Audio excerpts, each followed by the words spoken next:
सरकार अपना अक्स खो बैठी है, अपना जन समर्थन खो बैठी है और उमर अब्दुल्ला की सरकार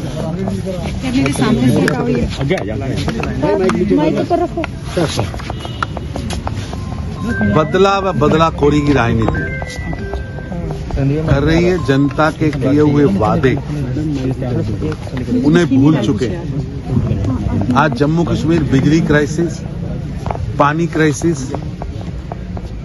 से जूझ रहा है और उमर अब्दुल्ला जी इस पर कोई काम करने के बजाय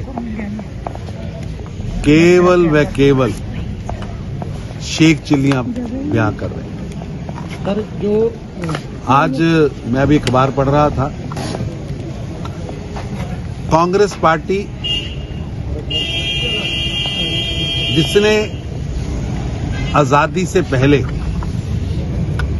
आजादी के बाद डॉक्टर भीमराव अंबेडकर जी के जिंदा रहते, डॉक्टर भीमराव अंबेडकर जी के स्वर्ग सिधारने के बाद लगातार उनका अपमान किया,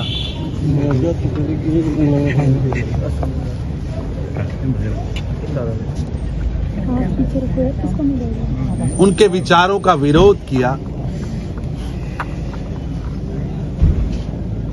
देश की आजादी से पहले भी किया, आजादी मिलने के बाद की सरकार में भी किया। उनसे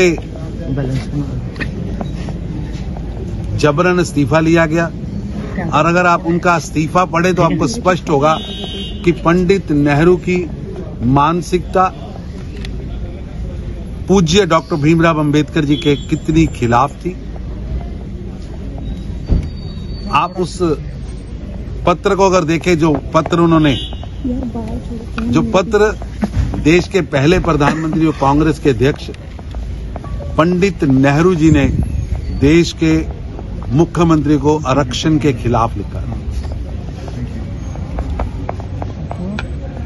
देश कभी भूल नहीं सकता कि डॉक्टर भीमराव अंबेडकर जी को सदन के अंदर पहुंचने से रोकने का कुकृत्य, अपमान करने का कुकृत्य कांग्रेस के पहले अध्यक्ष, देश के पहले प्रधानमंत्री जवाहरलाल नेहरू जी द्वारा किया गया। यहां तक कि खुद नेहरू जी ने तो भारत रत्न लिया, इंदिरा जी ने भी अपने आप को भारत रत्न दिया। डॉक्टर भीमराव अंबेडकर जी को भारत रत्न नहीं देने दिया। डॉक्टर भीमराव अंबेडकर जी के सामने जिस व्यक्ति को चुनाव में खड़ा करके डॉक्टर भीमराव अंबेडकर जी को नेहरू जी ने हरवाया था, उसको भारत रत्न दिया। 90 के दशक में जब देश के अंदर भारतीय जनता पार्टी की सपोर्टेड सरकार आई,